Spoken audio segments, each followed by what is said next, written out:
wonderful people all over this country.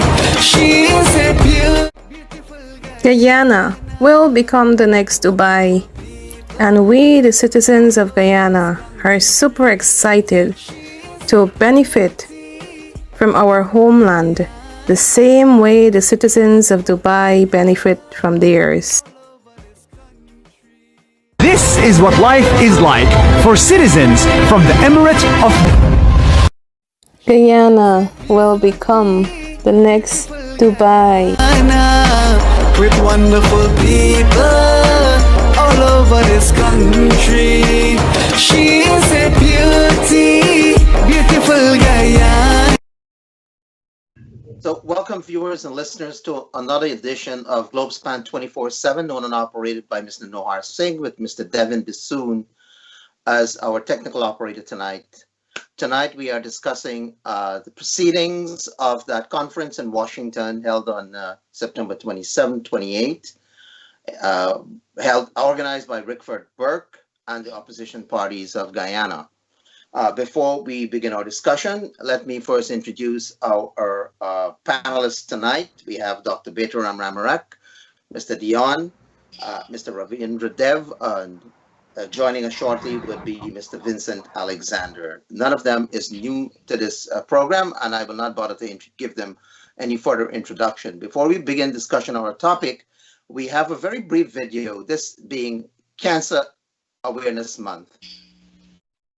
Throughout October, Globespan 24x7 proudly supports Breast Cancer Awareness Month, a global effort to raise awareness, inspire hope, and champion the cause of breast cancer prevention and early detection.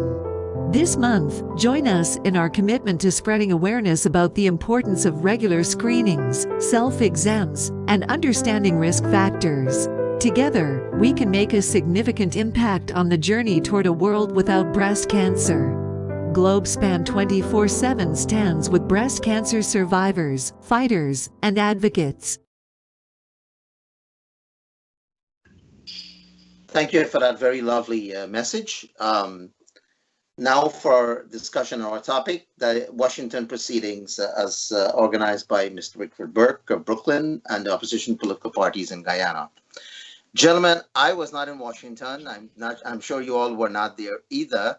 But I watched some of the proceedings. So I will just ask the esteemed professor, Dr. Baytoram Ramharack, why was this meeting called, and what was the objective, and what was accomplished, if based on your readings or what you were told happened? Yeah, well, I mean, I'm not an insider, obviously, and so we can only, gauge by what we have seen in the press and what's been reported. And I think basically you look at what was coming out from the statements produced by people who were there. And then you look at the statements, I guess you can say, statements coming out from the other side, the government side, regarding what transpired. But, basically what you have is a meeting with government officials. So there are a couple of things I just want to say about this. One is when you look at the whole, the nature of the meeting, it was billed as a diaspora conference. I am part of the diaspora, but I don't necessarily feel, my interest was represented there. So this was built as a sort of a, quote unquote, for lack of a better word, a black thing. They were meeting with the Congressional Black Caucus. So you have, Hakeem Jeffries, you have Yvette Clarke,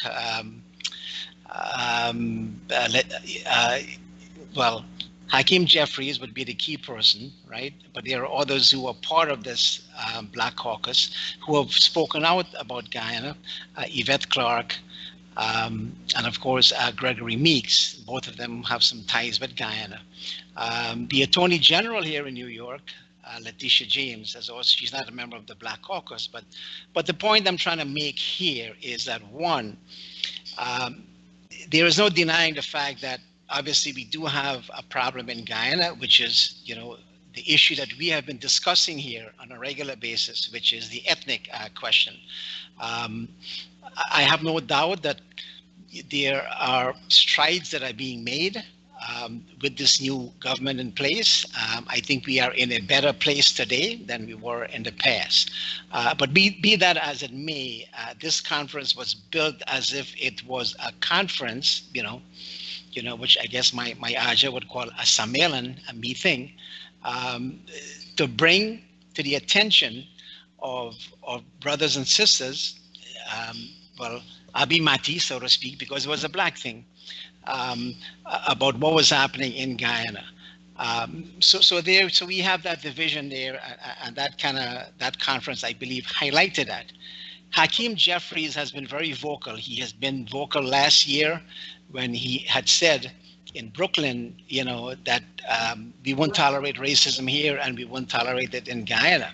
To me, that was a very stupid statement. This is a guy who knows nothing about Guyana, but he is, a representative of a constituency of which people like Rickford Burke, I guess who my mama would call a pagli or a pagal, because this person keep insisting that 1,400 Africans were killed by the PPP when we know for a fact that even David Hines doesn't even promote that myth.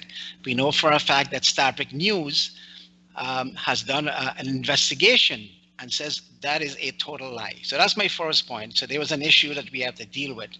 I think the second point that I do want to make here is that this conference I think it was a strategic move, let me say that, if you accept what David Hines was saying, which is that it wasn't an attempt to meet with American officials to promote regime change. The focus was on issues of racism and things like that.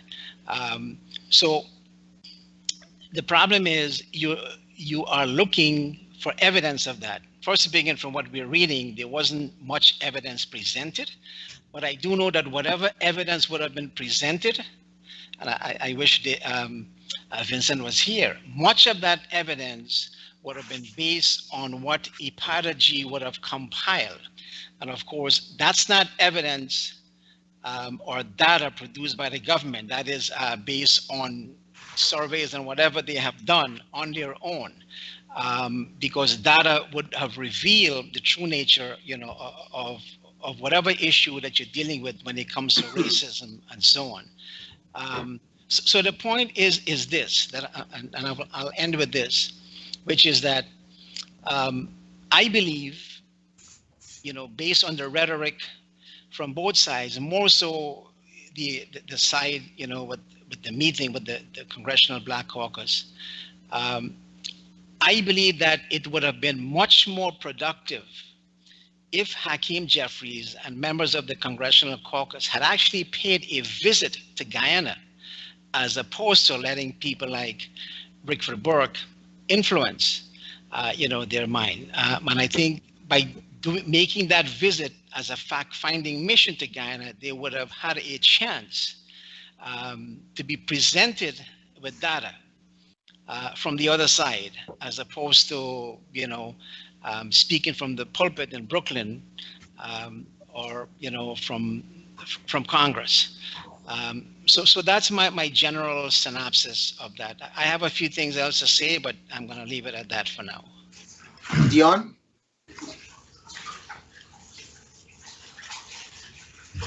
Well, barring what Dr. Ramharack has said, the theme, as I've read from the conference, I wasn't there, is to promote inclusive governance and economic growth, equal justice, social equality, and sustainable development for all Guyanese in the era of oil and gas. I will not put on the conference. I think despite the argument, the view put forward by Dr. Ramharack that we're in a better place than we were, there are people who believe that we are in a worse place than we've ever been, and that the discrimination has reached levels that are beyond what we've ever witnessed before. To label Hakeem Jeffries as ignorant, I think to believe that in a world where so much No, he's not to, ignorant. He's a smart guy, but he's ignorant about the politics of Guyana.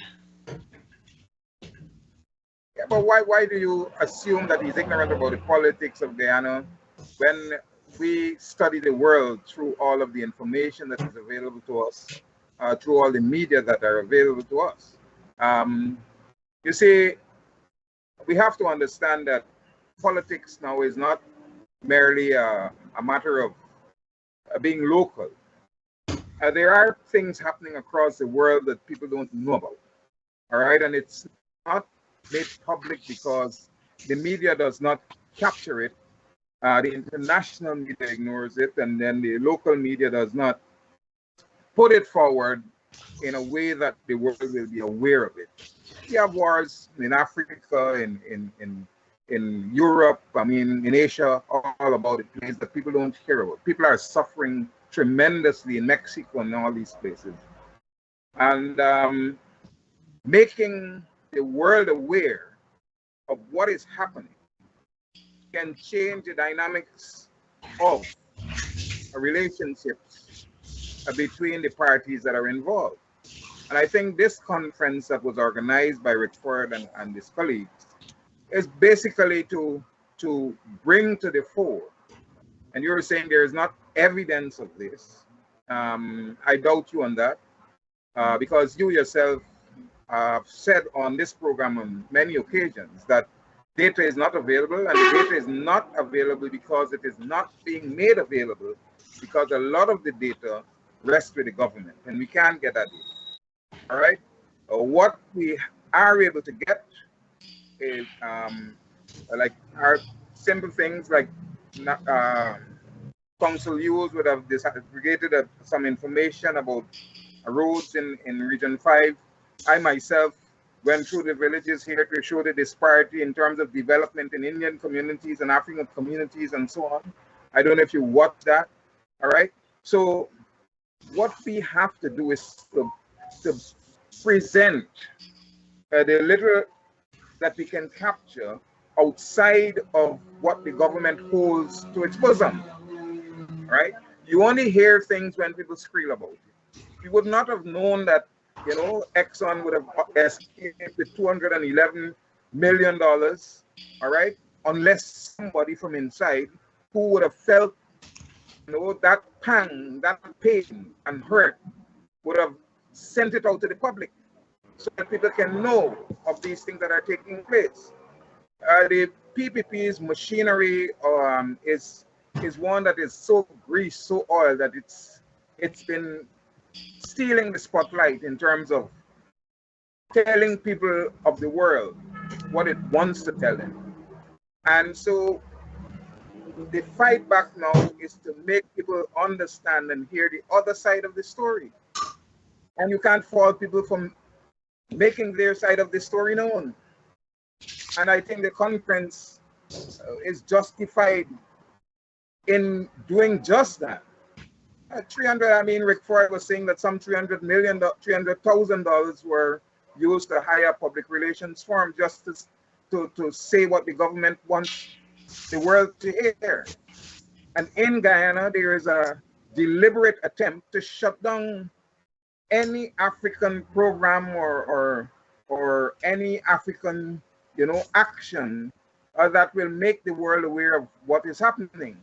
Channel 9 is under attack every week from an agency that is supposed to be impartial, the Media Monitoring Unit. Everything, every program, African-oriented program on Channel 9 is attacked. And when you speak, if I make statements here, or I make it on Channel 9, they're going to write the station saying it's a red letter error. A red letter infringement is one that allows the agency to shut down the station and to take them to court and all of that. And what they're saying that the statements that are being made are statements that are opinion, but being expressed as fact. So you're not allowed to express opinion, and Jack Dio can say whatever he wants, and he's not being written. You know, the other side can say whatever it wishes, and every attempt by our side to speak comes under attack. So how is our story going to be told? So the conference has its relevance, and whether you believe Jeffries and the others are ignorant about Guyana, I don't believe that they are. The United States has been integral to what has been happening in Guyana, and they continue to play a role after Trump. It's only recently that Sarah Lynch has departed. So you can't tell me that the State Department is bereft of information of what is happening in Guyana, and Akeem is not, privy to that information. I don't think it really holds much water. Okay, Ravi? Well, first let me say that I'm sorry that Vincent isn't here. It might seem that the panel is a bit unbalanced because of his absence. So I'm going to be a bit short. First of all, I'm feeling under the weather, as I mentioned. So I'm going to be a bit short in what I'm saying. So I want to pick up on what Deon said. One of the rationale of the conference on Guyana held in Washington, D.C. was because we have to accept the interrelationship between domestic politics and international relations. And I think it's a very, very critical point, because there's no gainsaying that while they say all politics is local, we do operate within a globalized context. So we have to understand what's playing out there. So I would like to then point out from that perspective that it is clear that both the opposition and the government accept a critical aspect of our politics, our global politics, which is that typically the politics of small states like Guyana, they have to play a role that is called either a balancing role or a bandwagoning role, meaning small states, they act in a global environment where large states, these large hegemonic states, like in the present you have the USA and you have China, they are competing, and we have to work within that larger framework.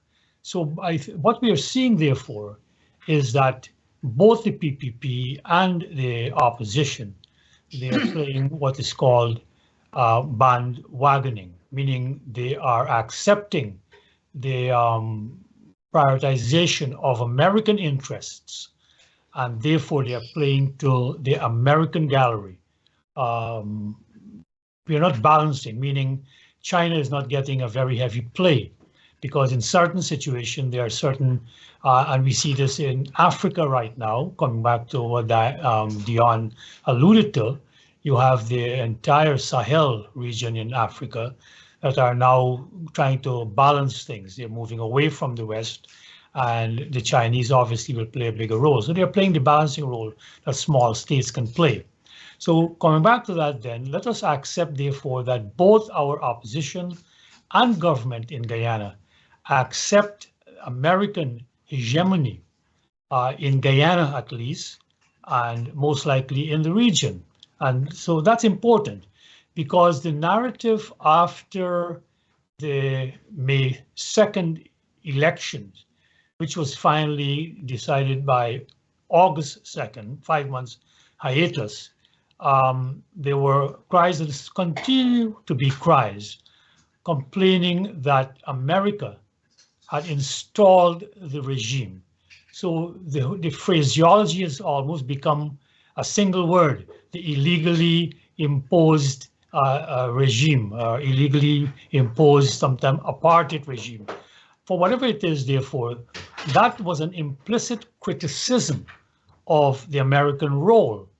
But the conference in Washington now accepts that the opposition also accepts that the United States should play a role in Guyana, and therefore there's a certain amount of not only irony but hypocrisy if the opposition and its followers keep on playing that line about the American imposing or installing the PPP.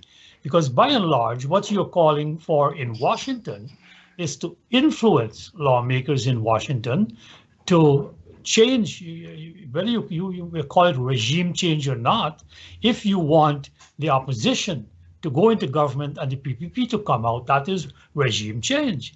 To call it what you may. So from that standpoint, the conference in Washington was a supplication to a particular section of the American power structure to change America's official role vis-a-vis Guyana. Let's be clear about that. So I'm not even talking about equivalence.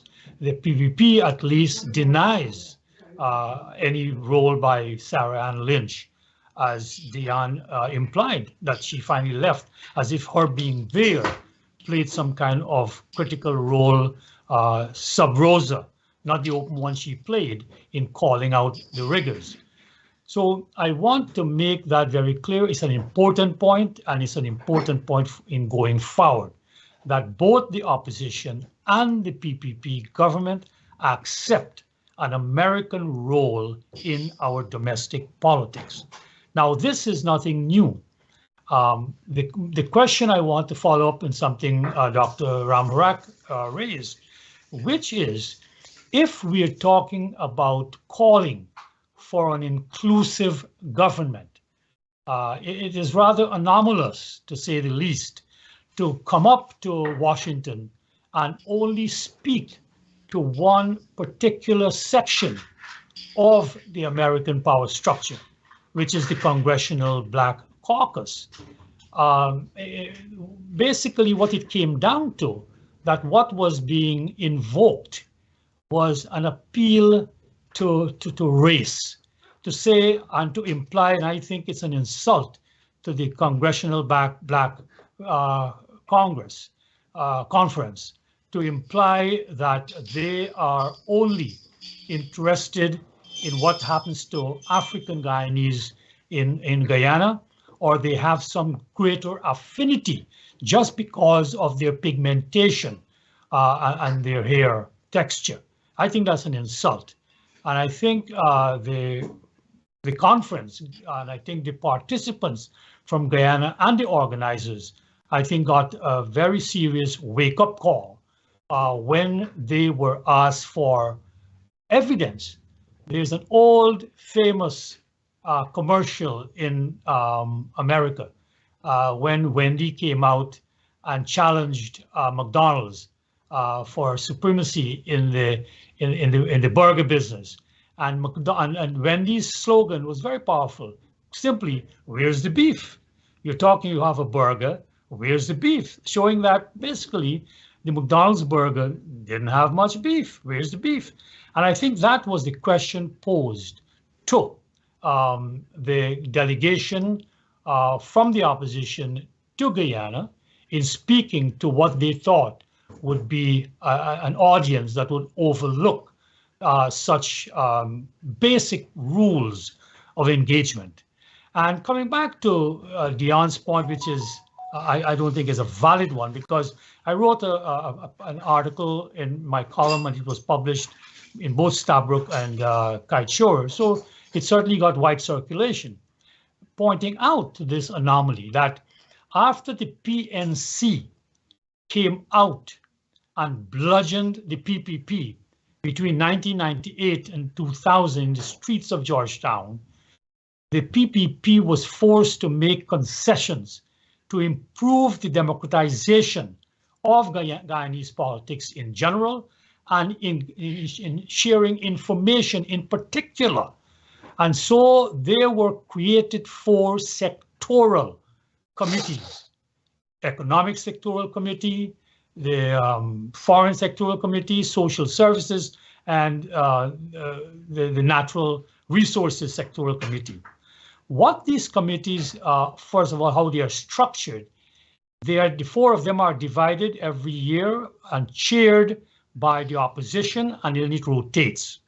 And as I mentioned, for example, when I represented Roar in Parliament, 1 year James McAllister was the chairman of the Economic Services Committee, and we were very much interested in the sugar industry and what the PPP was doing about the industry, because we took a particular position that we disagreed with the PPP in the sugar industry. And upon James putting it on the agenda, we were able, and each of these committees can call experts, ministers, everybody from the president down, not the president, but below him, can be called, and they, upon facing penalties, have to give evidence. And we were able to get the Minister of Agriculture, the head of Gaisuko, people in Gaisuko to come and give that evidence. And that is why we were able to challenge the PPP. So I want to conclude this portion by saying that it's, I think, a weakness of the opposition in Parliament. Why are they occupying those seats when they have this very powerful tool that was granted to them after so much destruction in Guyana, and they're not being used? I don't hear of these sectoral committees being used. So the second one, and I'll conclude on this data business, I remember that ACDA, as I wrote in my letter, not ACDA, IPARG, did conduct one survey. It was in the press on the distribution of cash grants.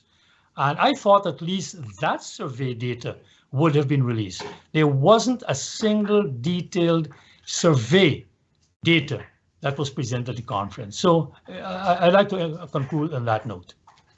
Okay, so there seemed to be a contradiction here in which Rickford and others are saying the government was installed by the United States, and yet at the same time, they're in Washington appealing to Washington to intervene and have regime change in Guyana. How do we reconcile that contradiction? Well, let me just say, with due respect to Deon, I'm not saying, Hakeem Jeffries is ignorant. I'm just saying he's not of faith with the Guyanese politics, because when you look at statements he had made before, and now being influenced, by a person like Rickford Burke, who's well known out there on social media. He has, I believe, a warrant issued for his arrest if he comes to Guyana. He has made statements, outlandish statements about Georgetown needs to be burned or whatever.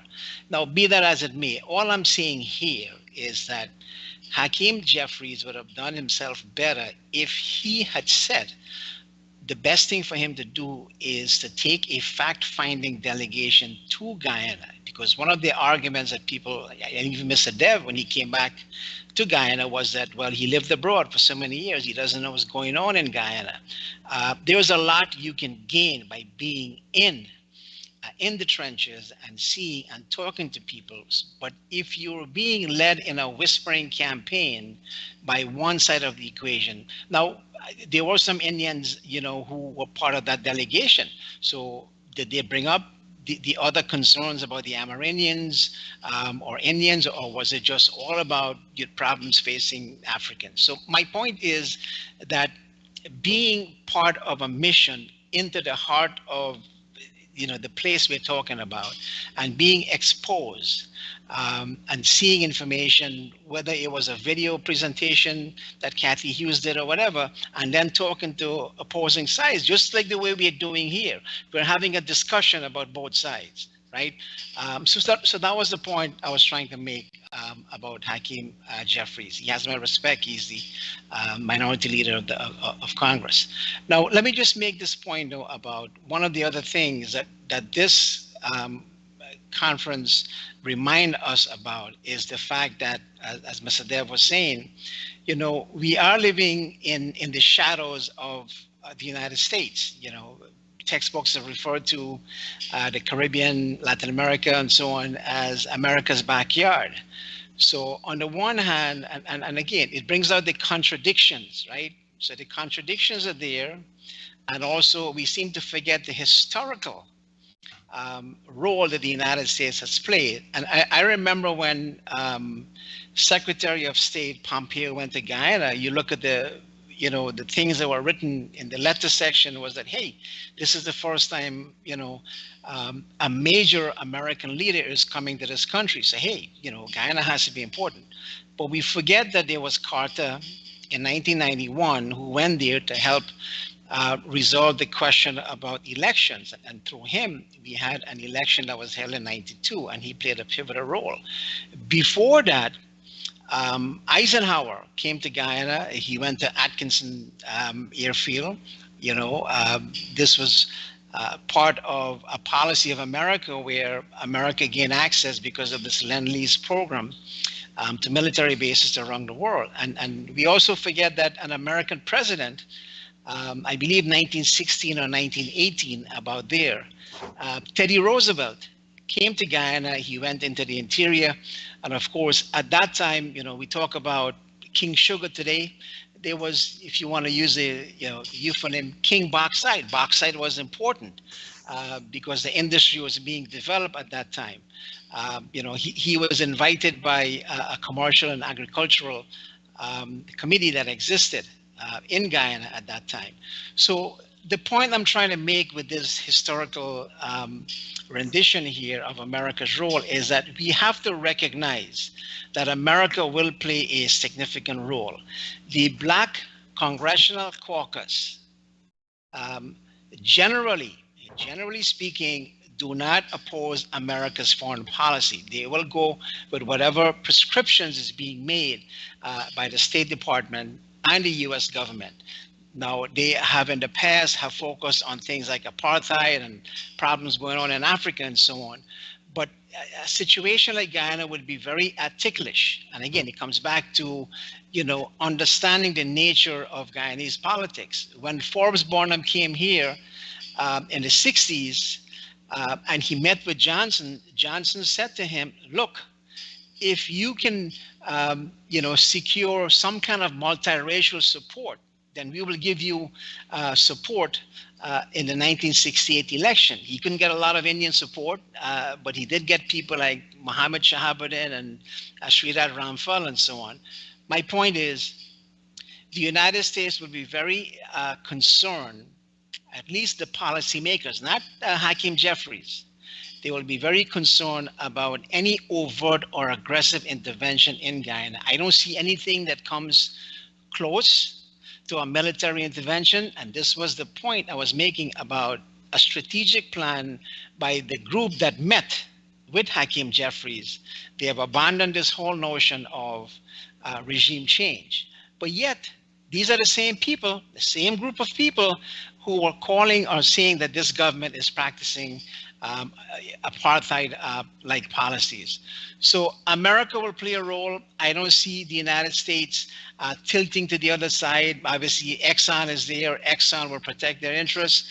What I think this delegation should focus on going forward is to focus on not accusation and concocting, data that people want to hear because your skin color is the same skin color as mine.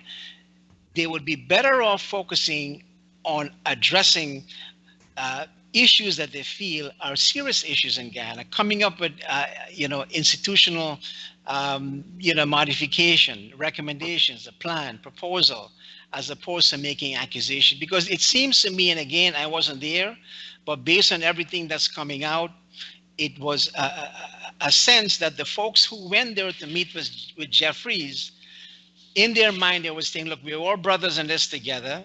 Black people are being oppressed, so therefore you have to help us. This is why the statement came from those congressional members over there. Where is the evidence? Show us the evidence.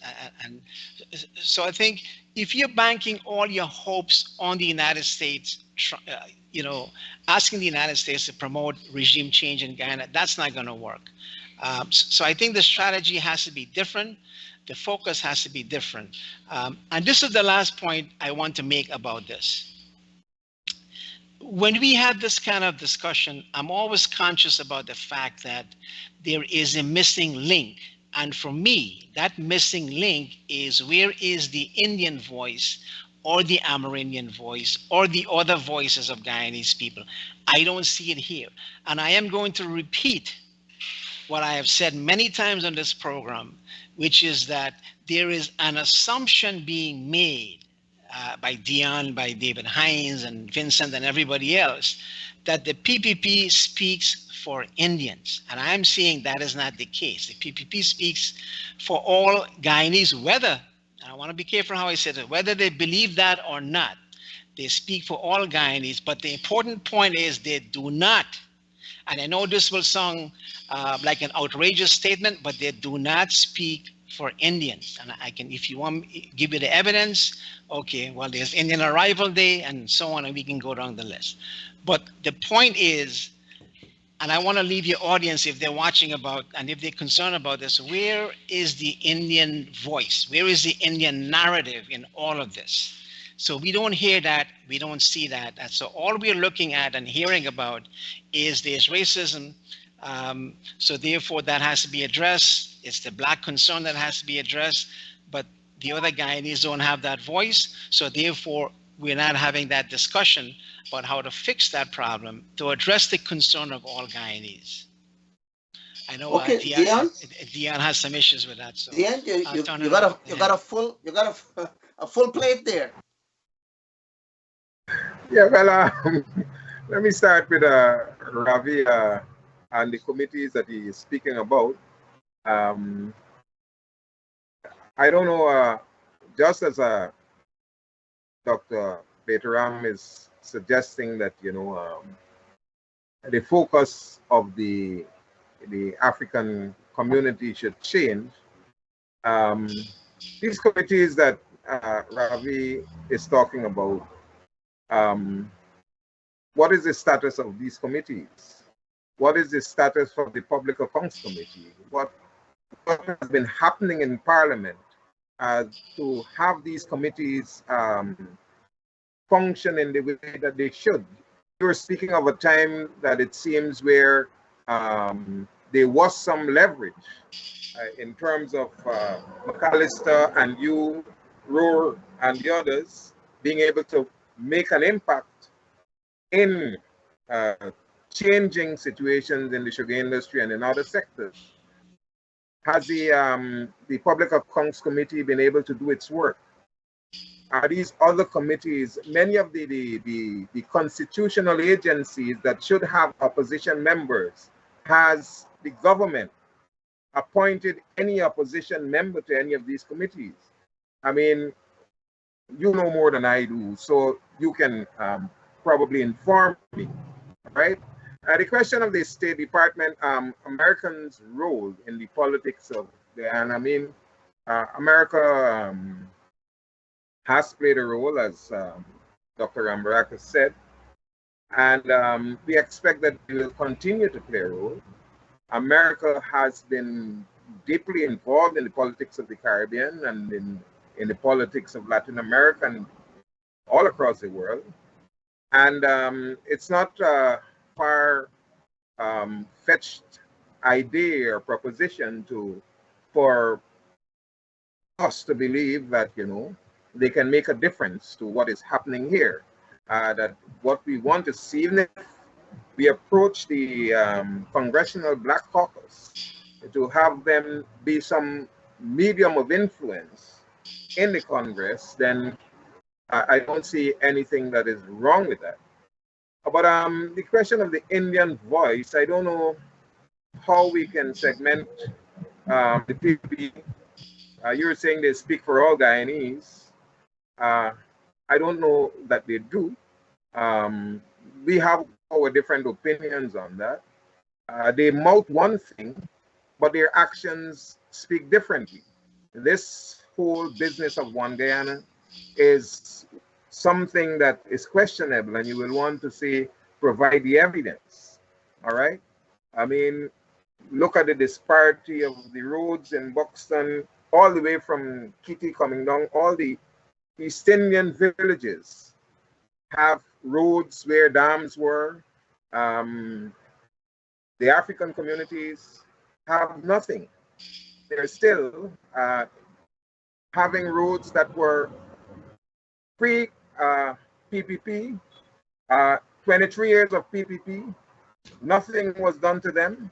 And now we had 5 years of the APNU. The APNU concentrated most of its efforts in doing infrastructural works in Indian communities and Amerindian communities and neglected the Africans. And now the PPP has come again. And this is 23 plus years, and we are still in the same boat that we're in. All right. If we are to get any change, it comes whenever we decide, like Desmond White and the others did in the period that Ravi is talking about, and we take to the streets and we protest. The Middle Walk Road here in Buxton was done when the WPA was engaging in community meetings to have people raise their voices against what we consider to be the one-sidedness of the government. And one Sunday, while we had our meetings, what they did was follow us around wherever we went. And so while we had our protest on the Buxton Public Road, at the Middle Walk Road, Church of God Road, that very Sunday morning when we were protesting, they came and graded the road and dug it up and so on.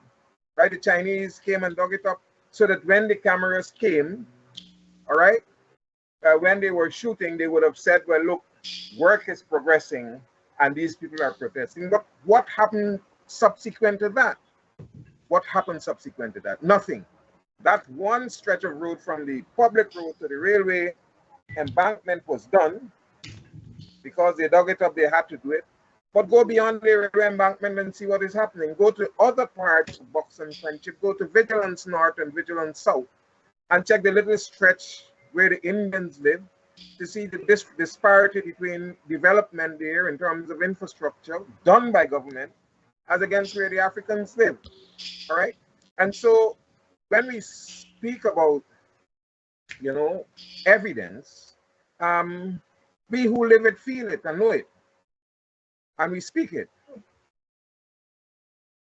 And so I don't know, we have to, the Americans are an influential party. They have brokered agreements here that would have brought change in 1992 and beyond, 2020 and so on. And we believe that in spite of people saying they don't want regime change or whatever, right, that they can broker a relationship that seeks to bring a more equitable approach to the distribution of wealth, all right, and where it can move towards not necessarily equality, but some semblance of people feeling, you know, less stress and feeling that there is less, you know, actions that are geared towards satisfying one section of the society. I mean, a man who is mad has been part of a contract for $826 million. I mean, his head isn't too good. I mean, and he has a contract, and we talk about this. I mean, so I don't know, but this is the nature of the administration. Ravi, are Indians favored by the PPP administration? I'm sorry? Are Indians favored by the PPP administration?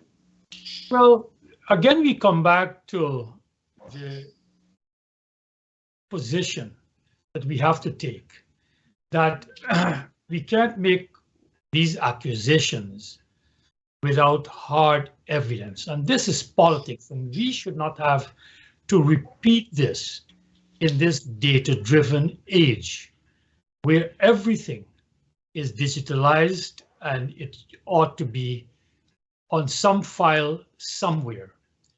Let us take the whole point about roads, which I did look at the video that Deon had circulated.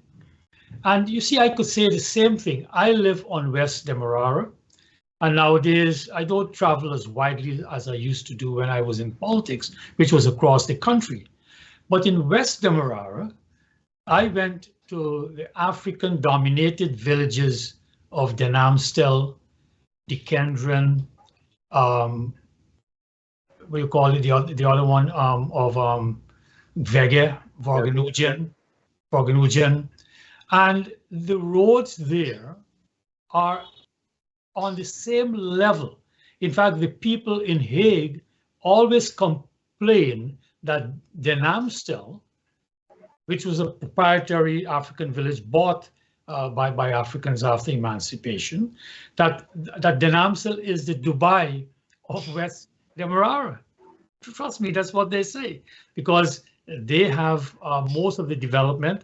The water purification plant is there, the trade school is there, a new community center is there, new roads are there. I mean, and they could go on and on. But what we have to do is to look at it overall. So, for example, my section of Eiflet that I am from is called Eiflet Pasture. And when I was a boy in 1964-65, the first money I ever earned as a young boy, a young teenager, was when they created the roads. The sugar estate created roads. And there are 2 streets in my village that have still not been redone, right? Almost, 60 years ago. And they have craters. I can't drive through those streets. You still can't. 5th Street and 6th Street of Eiflet Pasture. So I can pick that and say, well, the PPP is neglecting its base. And some people say that, trust me, they do say that. Now, 2 weeks or so after Deon came up with his video, I sent him a note to Nohar when he said, "What we to discuss this." And I tell him to advise Deon that in the newspapers, I saw about 20 pages of advertisement for roads across Guyana in all communities. And because of Deon's complaint, I looked specifically for Buxton, because the first set of roads were from region 4, 5, and 6, and region 3, to my consternation, wasn't in, because, you know, each cow, they say, cries for its own calf. So I'm looking for region 3, where I hang out. So, but Buxton, region 4, and, you know, Melanie and other villages were on. So I think we got to look overall at these things and have the data, hard data, because I am sure that Guyana is not perfect, and even though policies may aspire to accomplish some things, I am not naive to believe that at various levels, decisions may be made which don't lead to a level playing field. But we got to come up with it with the evidence. For example, 5 or 10 years ago, I remember that the street where I lived in the section now, Ocean View, that street just from my section wasn't done for 10 years. And when I asked people, well, Ravi Dev lives there, why should they make, and this was the PPP government, why should they fix where Ravi Dev lives, you know how? So you get that, but you come back to it. The other thing I want to say is that coming back to these committees that were formed, we can't talk about the Public Accounts Committee. That was what the Public Accounts Committee was there from British times. It performs an auditing function. It's after the fact. The 4 sectoral committees were formed to have real-time reporting, meaning what is happening now.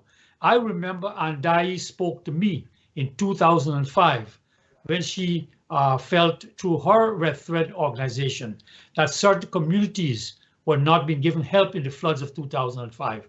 And I was able to speak to the committee head because as a one-man party, so to speak, I was on all the committees, you know, representing my party. So while people used to scoff at me as a one-man party, well, the one man was able to go anywhere. Be as it may, we were able to get Andai's Red Thread a hearing. And I think things were done out of that.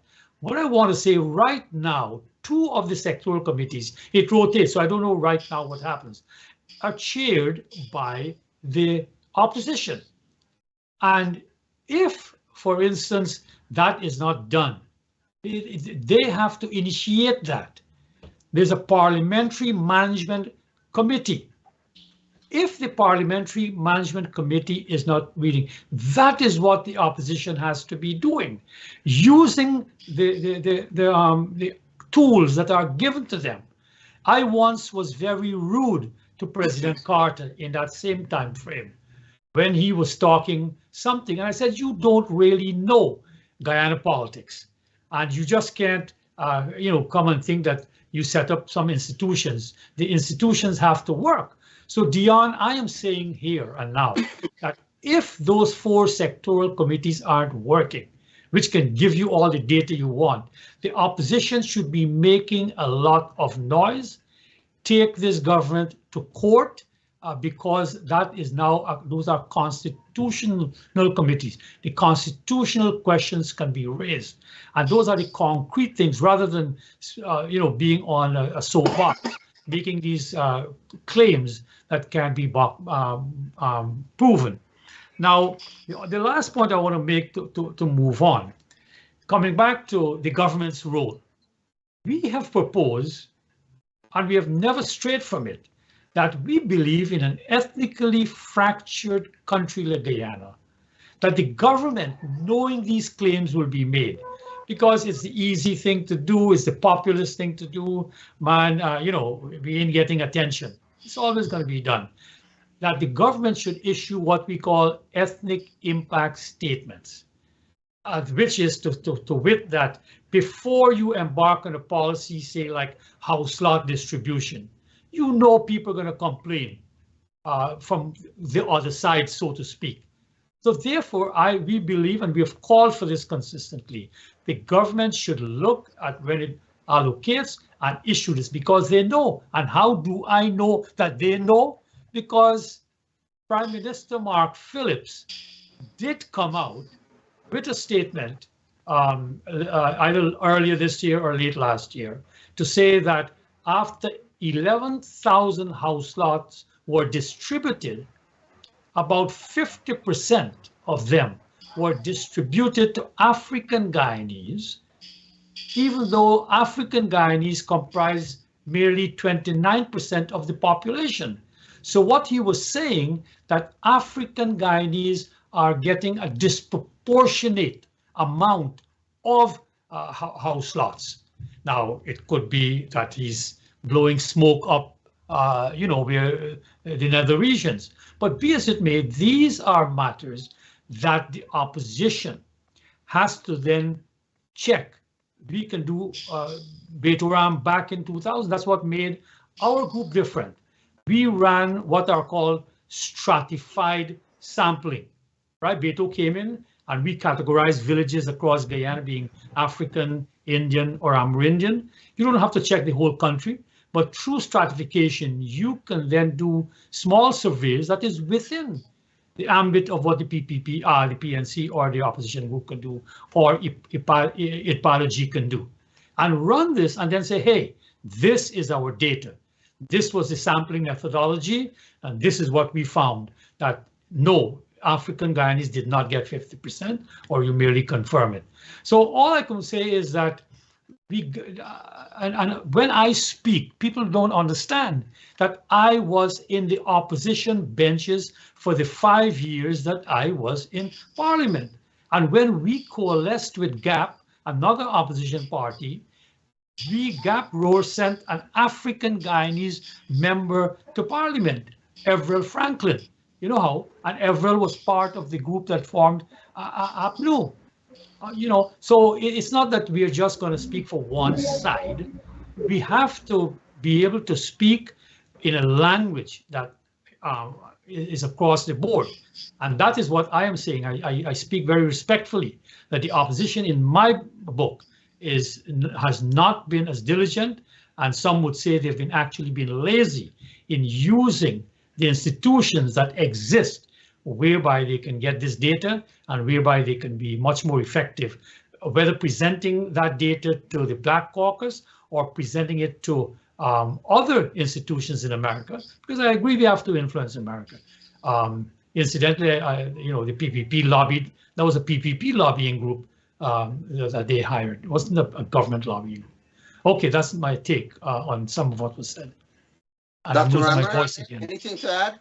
Well, hey, look, I'm from Barbados, and I hope Deon would travel up to places like Belvedere and, behind Albion Road and, Mara.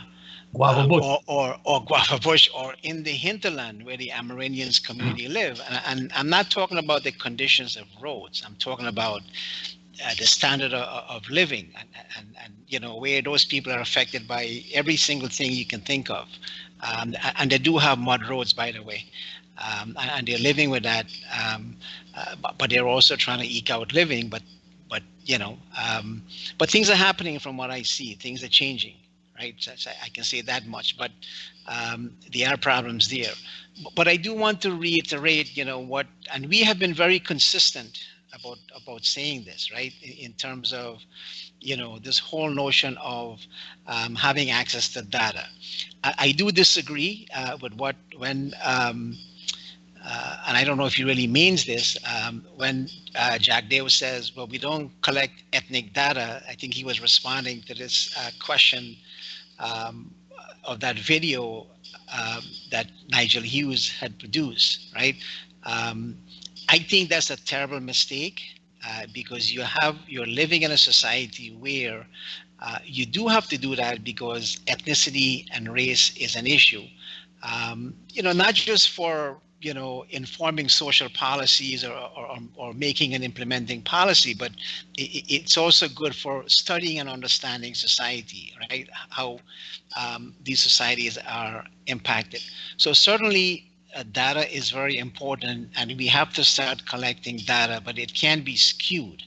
And I think a lot of that information is there, but it has to be processed. And this was the point, we started out talking about Hakeem Jeffries, and I think this is where being on the ground and seeing, right? He may look at that videotape, that was produced and look at the roads, but then if Irfan Ali takes him to Guava Bush or Belvedere and look at the way people are living, I'm sure Hakeem Jeffries would have questions, right? That not everybody who are dark skinned or who are Africans are suffering in Guyana. So those questions can be addressed.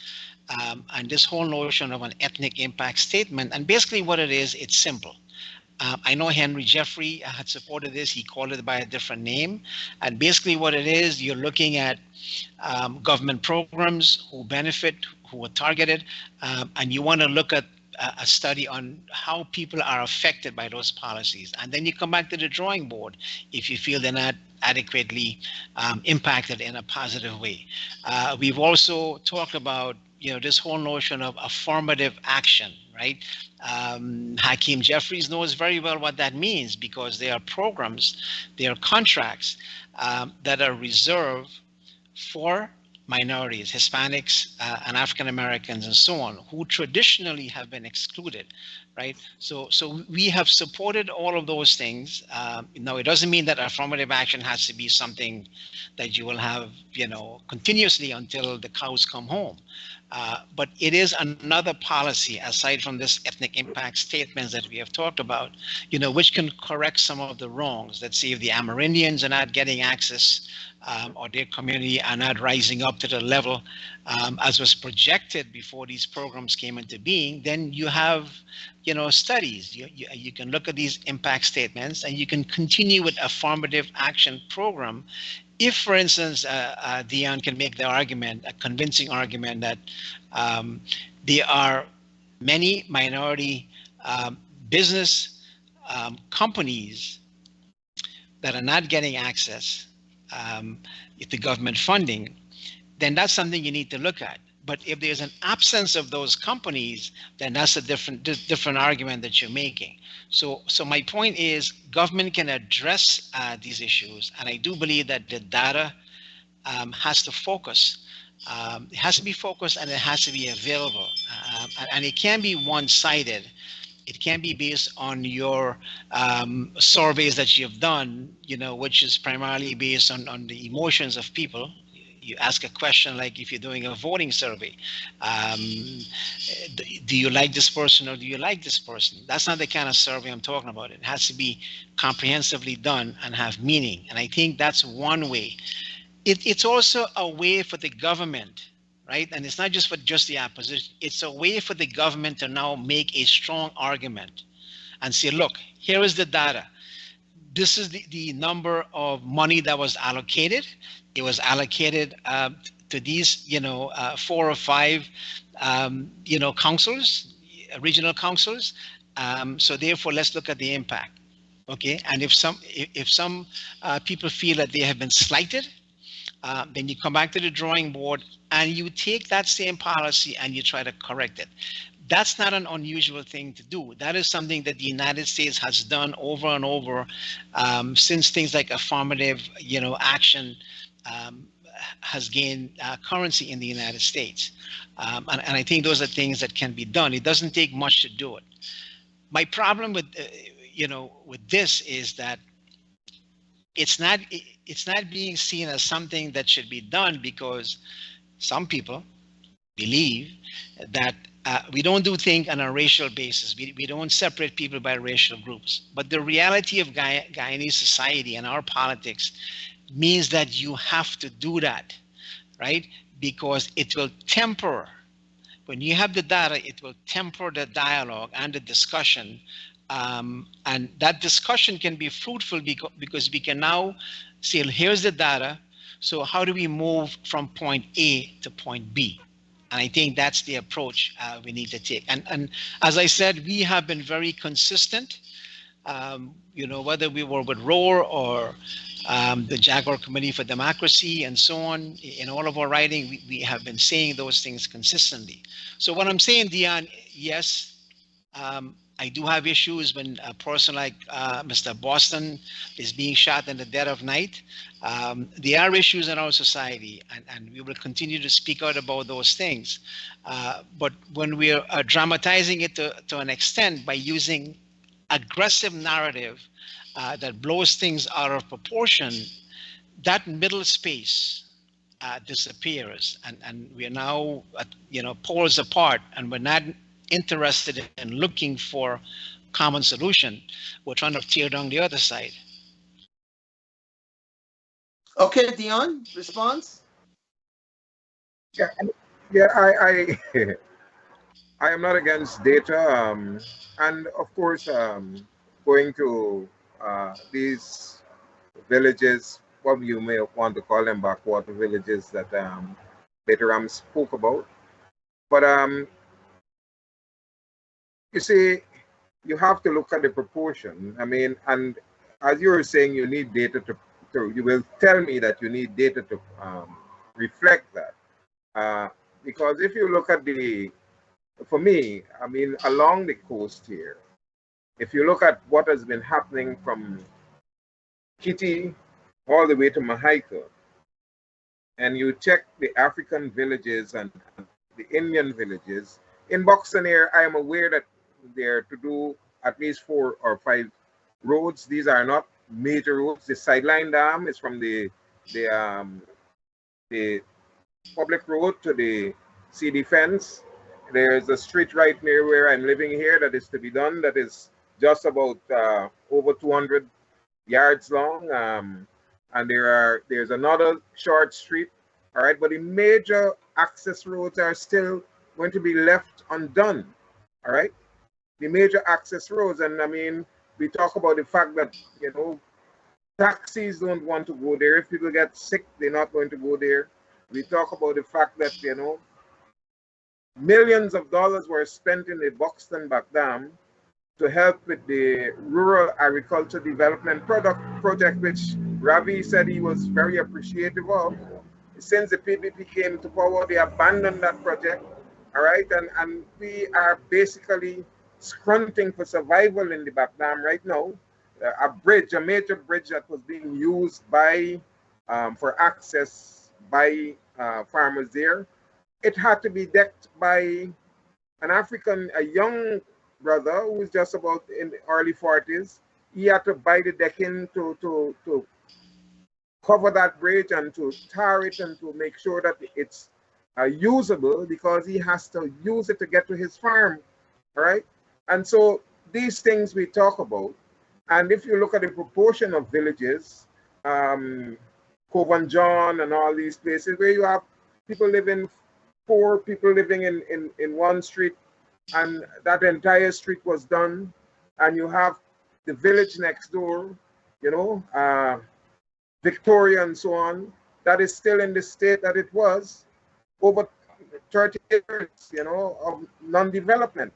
So you may be able to cherry pick some areas, I mean, and you say that Indians are suffering, but it's the same kind of thing you're accusing me of.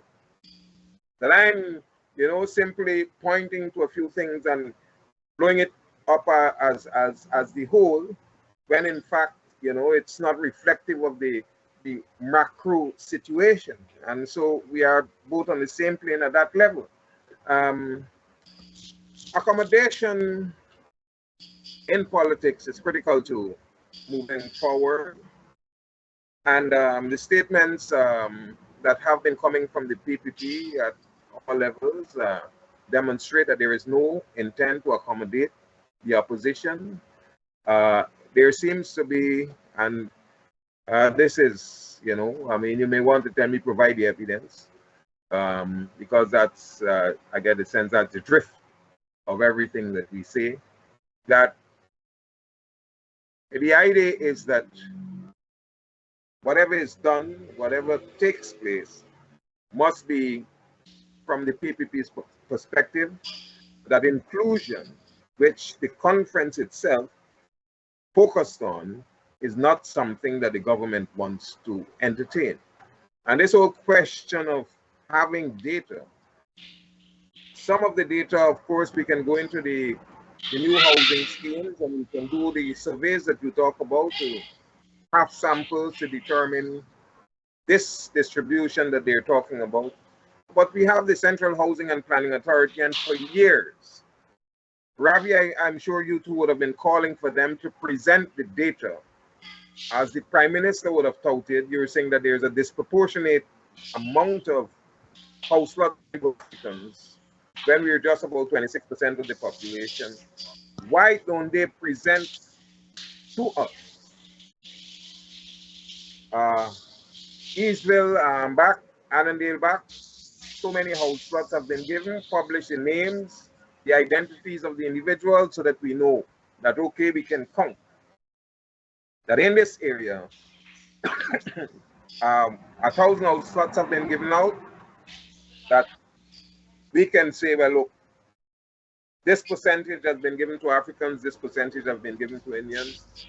If there is need for this kind of bridging the gap and creating less tension in the society, why is it that the government, Baytoram is saying that, you know, they have a perception that, I don't want to misquote you, that they're doing things for everybody so they don't have to present this data, all right?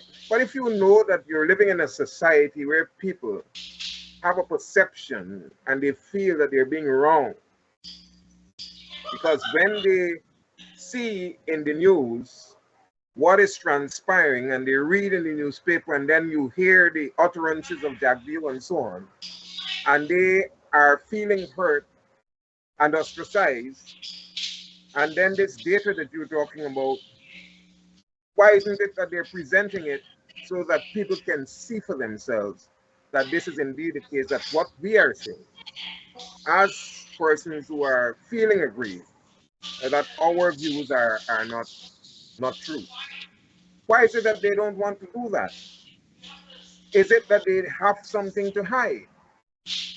If you can present that evidence to clear your name, what is holding you back from doing it? I'm trying to get that, and so far it's years that we're talking about this, and we're not getting anywhere with it, right? You can't tell me that because they believe to themselves that they don't have to justify the fact that they're doing for everybody, that they're not going to make it transparent and open to dispel all of these claims that are being made. It's I don't know, it's idiotic. Let's just try to conclude. We only got 10 minutes left or less. Ravi, any final words, thoughts, anything you want to say in response? So I want to come back to where we started, which is the conference that the opposition organized for the Black Caucus to listen to the points that they want to make for Guyana's politics. So to come back to it, I would give a simple exercise to Deon specifically in terms of what can be done. Take, for example, Deon's point about the roads, which, you know, we don't have to go far. As I said, a couple of weeks after Deon came out with that claim, the government came out with specific advertisement, as it is forced to do.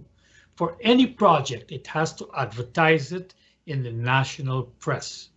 So let's take roads. We could go to any other thing, bids have to be submitted. So let us take the roads. There are thousands of roads in those 12 pages or so of ads. And I would say the opposition, not Deon alone, but the opposition should be in a position, since it's a national party, has people across the country, disaggregate those, like Baytoram did on his own back in 1991, as to which villages these are. And let us come up with a summary that here's the PPP, forced by the law of the land to advertise for these roads will be done. And now let's take them now to show that those roads are disproportionately in particular sections, as is claimed in Indian sections. I think it's an exercise that is doable and ought to be done. Pick them up on their words. It's right out there in the open. The other point, again, coming back to data, the whole point about why the Black Caucus will not listen to these pleas that were made, these supplications that were made, is the one-sidedness of it. As Deon said, these people have some familiarity with some data, somebody talking to them. In fact, the PPP met them a bit earlier, the week before, in a preemptive move, and would have given them some bit of information. And I feel it is because of that reason people like Maxine Waters might have asked for where's the beef, because she must have been prompted. She out of Texas wouldn't know these things just like that. Somebody had to have prompted her. So to come back to Deon's statement, which is emblematic of the kind of statements that were made up in Washington, was the fact that Deon said when APNU was in government, the APNU AFC, they did more for Indians than for Africans. Now, this is what kind of statement is this when the APNU demonstrated that an Afro-based party can win elections in Guyana because a substantial number of Indians were dissatisfied with the PPP and they voted for the AFC, which coalesced with APNU. So here was a game plan for the PNC to say, well, listen, let us pick up on issues that can bring crossover votes because we are a nation of minorities. Now, you would think what anybody with any sense, any modicum of sense, would continue with that strategy. Up comes Mr. Granger and his administration, ignores a commission of inquiry that it appointed on sugar and discards that commission that they inquired, where I think Professor Thomas was part of that commission, discarded its advice, and then closed half the industry and fired 7,000 workers, right? 4,700 from Gaisuco, 2,000 from private cane farmers. for those who think the numbers are inflated. So the point is that the opposition shot itself in the foot in the near term, right? And coming back to doing something for Africans, Guyanese, we applauded APNU, as Deon accepted, that they did something for 4 African Guyanese villages, Maka, Ithaca, BV, and Ithaca, right? Buxton, when they formed the RAID program, right? And so don't say they didn't do anything for Afro-Guyanese. That was a historic $2.6 billion initiative to assist those. And we approve that because we feel that that was the way to go. Say it openly, that we are helping Afro villages because, and that's the whole point about stating your policy ahead of time, because we want the Afro-Guyanese community to be involved in farming. So what I want to say, and to conclude, because we don't have much time, that the Black Caucus knows that they can influence policies. They influence policies because they organize themselves and they can present to the major party. African Guyanese, African Americans are not the majority, but the Black Caucus is one way where they present data to the larger body. And I think they have been fairly effective in influencing policies in America.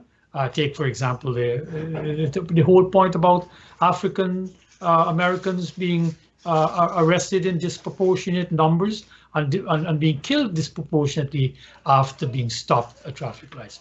The hard data is there. Okay, that's my take. Thank you. Ramharack, any final comments?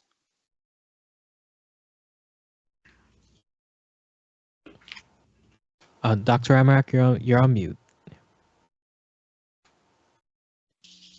Sorry, I was on mute. I hope Deon will support this whole notion of ethnic impact statement and affirmative action. Those are two things that we have talked about, which can address some of the issues. But to come back to our discussion here tonight about this delegation meeting in Washington, right? The contradiction obviously is that the accusation was that the United States, CARICOM, the OS, Commonwealth, and so on, have colluded with the current regime to install that government. But the irony is that you have a delegation from Guyana coming to the United States to get the United States to act.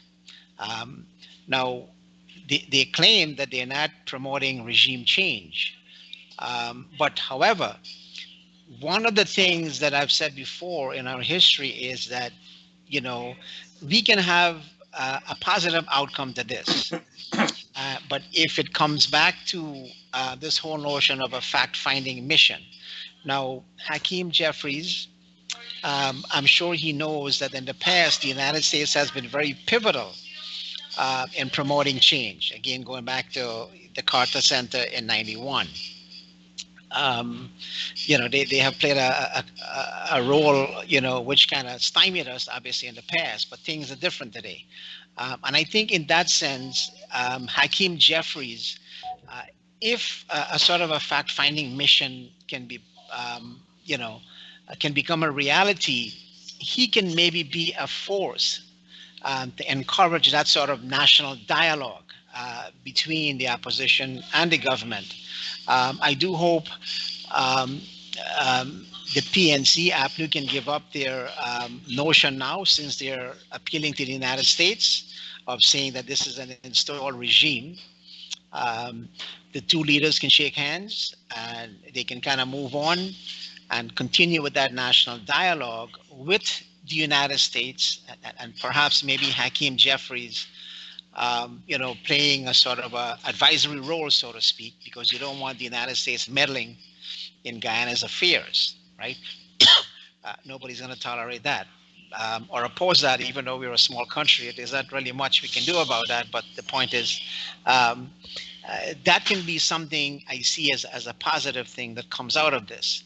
But you've got to stop the rhetoric, the crazy rhetoric about install a regime, apartheid state, apartheid policy, discrimination, people getting generational wealth, and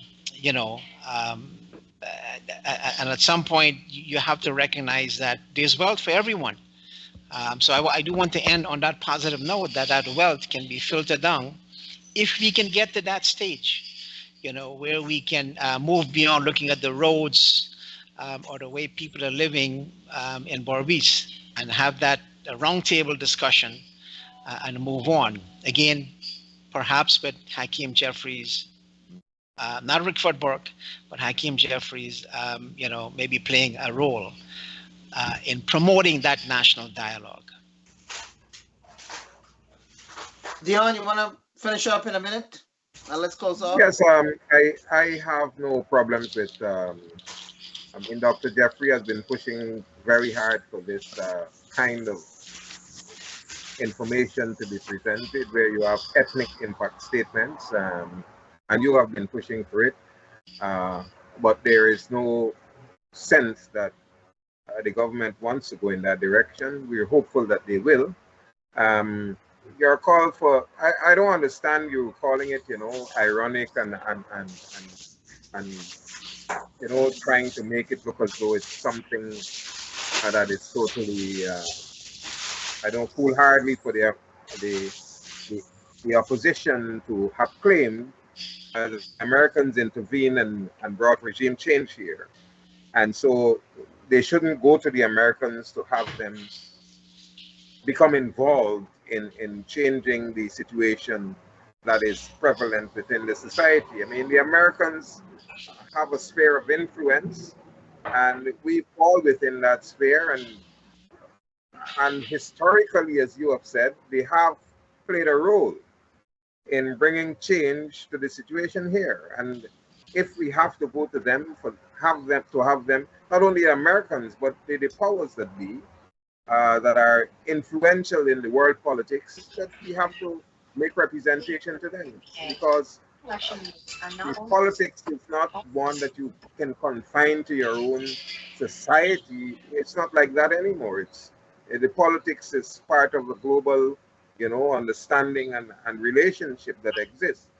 I'm hopeful, that that somehow, somewhere along the line, that we can actually reach a place where there is harmony, and that these resources that you're talking about can be trickled down to the every sector of the society. But so far we are not seeing that. I mean, people are still scrunting, and this is not African alone, because every week that you go to the market, you have to, go with an additional $5,000-$10,000 to buy the same things that you were buying before. And so people are really scrunting. And we see the alienation. Look at what's been happening with the Guyana Teachers Union. They have basically pushed them aside, and they're saying that they are dealing directly with teachers.